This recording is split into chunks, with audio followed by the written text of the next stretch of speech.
एक गांव में पूजा नाम की एक लड़की रहती थी। उसकी शादी अर्जुन नाम के लड़के से तय हो जाती है और वो अपनी सहेली को मिठाई देने उसके घर जा रही होती है और उसे वापस आते हुए रात हो जाती है। तभी डरावनी डरावनी आवाजें आने लगती हैं। पूजा किसी को कुछ नहीं कहती और किसी से बात करे बिना खाने बैठ जाती है और आज बिना रुके खाना खाती ही जाती है। अरे आज कितनी भूख लगी है तुम्हें? अरे भगवान, क्यों मेरी बेटी के खाने को नजर लगा रही हो? खुद को देखो, खा खा कर पहलवान हो गई हो। कोई दंगल लड़ना है क्या तुमने? अजी क्या कहा आपने? चुप रहिए। नहीं, कुछ नहीं, मैं तो चुप ही हूँ। जब से शादी हुई है गुस्सा क्यों करती हो? मैंने तो भगवान ही कहा था, गलती से पहलवान निकल गया मुँह से।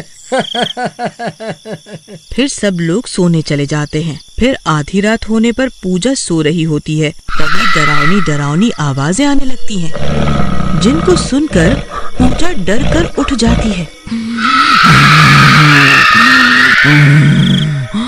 उठ पूजा, उठ जा। अरे कौन है? कौन है? अरे ओ बेवकूफ लड़की, ऊपर देख, ऊपर। पूजा जैसे ही ऊपर देखती है तो एक चुड़ैल पंखे से लटकी होती है और पूजा को अपनी ओर बुला रही होती है। आओ पूजा, आओ, मेरे पास आ जाओ, आ जाओ, मेरे पास आ जाओ तुम। वो चुड़ैल बहुत डरावनी होती है। नहीं, आप कौन है? कौन है आप? माँ, माँ। क्या हुआ बेटी, तुम इतना डर क्यों रही हो? माँ, वो देखो, ऊपर पंखे से कोई चुड़ैल लटकी हुई है। कहाँ? फिर जैसे ही कमला ऊपर की ओर देखती है उसे कुछ भी नजर नहीं आता। बेटी, ऊपर तो कुछ भी नहीं है। जरूर तुमने कोई डरावना सपना देखा होगा। सो जाओ, कुछ नहीं होगा। पूजा ऊपर देखती है तो वो चुड़ैल पंखे से लटकी होती है। नहीं बाबा, वो देखिए, वहाँ है चुड़ैल। आप कहीं मत जाओ, मेरे साथ ही सो जाओ। ठीक है, पता नहीं आज तुम्हें क्या हुआ। तुम तो बहुत बहादुर हो और आज पता नहीं कैसी बातें कर रही हो। कमला, तुम पूजा के ही साथ सो जाओ। फिर कमला पूजा के साथ ही सो जाती है और पूजा लेटे लेटे डरते हुए ऊपर की ओर देखती है तो वो चुड़ैल उसे देखती रहती है, पर वो उसकी माँ को नहीं दिखाई देती। फिर अगली सुबह जैसे ही पूजा उठती है, ए लड़की, अब उठ जा, मुझे बहुत भूख लगी है। पूजा चौंक कर उठ जाती है। मुझे छोड़ दो, तुम्हें क्या चाहिए? छोड़ दूं? इतनी मुश्किल से तो तू मिली है, मुझे तेरा शरीर चाहिए।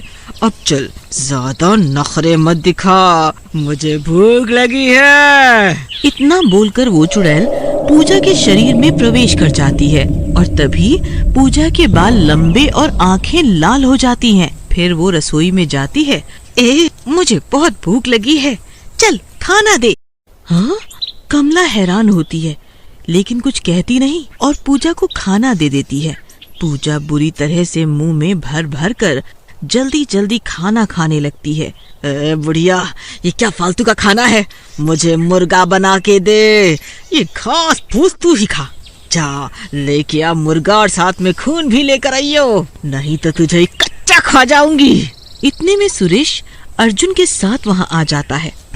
अरे मर गई रे, अजी देखिए इसकी हिम्मत। इतने में पूजा कमला के बाल पकड़ लेती है। ए बुढ़िया, समझ में नहीं आता? लेकिन अर्जुन समझ जाता है कि कुछ गड़बड़ है। ठीक है, तुम शांत हो जाओ। तुम तो बहुत ही अच्छी हो। मुझे बताओ क्या चाहिए तुम्हें? फिर पूजा कमला को छोड़ देती है। तू कुछ समझदार लगता है मुझे, और वह चिकना भी है। मुझसे शादी करेगा? हाँ, क्यों नहीं।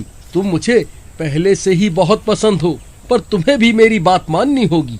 ठीक है, पर मुझे भूख लगी है, पहले मुझे मुर्गा खिला दे। मुर्गा। ठीक है, जाओ तैयार हो जाओ और चलो मेरे साथ। फिर पूजा तैयार होने चली जाती है और अपने कमरे में जाकर अपने लंबे बाल संवारने लगती है। पापा जी, मुझे लगता है पूजा पे किसी चुड़ैल ने कब्जा कर लिया है और अब पूजा का शरीर उस चुड़ैल के वश में है। हमें इसे बहला फुसला कर ले जाना होगा। मैं जानता हूँ ऐसी जगह जहाँ अच्छे अच्छे भूत उतारे जाते हैं। बस आप हाँ करो। अरे ये क्या कह रहे हो? ऐसा कैसे हो सकता है? अरे नहीं, ऐसा नहीं हो सकता। नास पीटी चुड़ैल तेरा बेड़ा गर्क हो जाए। तुझे मेरी बेटी ही मिली थी क्या? हे भगवान, ये कैसे हुआ सब पता चल जाएगा। अब चलो। फिर सब लोग पूजा को तांगे पर बैठा कर ले जाते हैं। मुझे नहीं जाना तुम्हारे साथ। तुम भी झूठे हो। हाँ, मुर्गा खाने ही जा रहे हैं। फिर वो एक खाने की दुकान पर रुकते हैं और उसे मुर्गा लेकर देते हैं। वो खा लेती है। मजा आ गया। ये तो बहुत स्वादिष्ट है। इसमें तो बहुत स्वाद है। चल अब खून पिला दे, खून पिला दे। हाँ। खून तो अभी खत्म हो गया है, बाद में पिला दूंगा। मुझे गुस्सा मत दिला। फिर वो अर्जुन को हवा में उठा लेती है।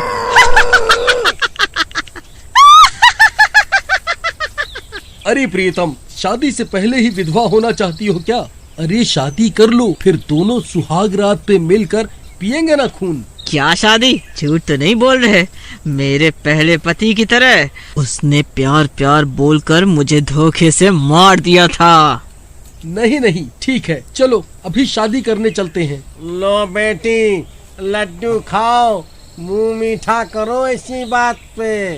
फिर वो चुड़ैल जिसने पूजा के शरीर पे कब्जा किया होता है, शादी की बात सुनकर खुश हो जाती है और अर्जुन को छोड़ देती है और लड्डू खा लेती है। फिर उनके साथ चली जाती है।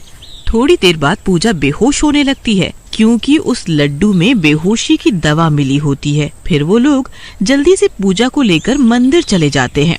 कई लोगों पर भूतों ने कब्जा किया होता है और भगवान से सजा मिले होने की वजह से सब तड़प रहे होते हैं। उनमें से एक भूत खुद पर ही भारी भारी पत्थर रख रहा होता है और कोई भारी जंजीरों से बंधे होते हैं और तड़प रहे होते हैं।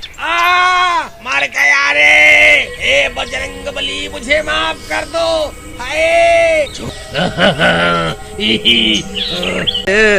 मैं किसी को नहीं छोड़ूंगी। मैं किसी को नहीं छोड़ूंगी। अरे मर गई रे। ओ बुड़बक, ये कहाँ ले आया?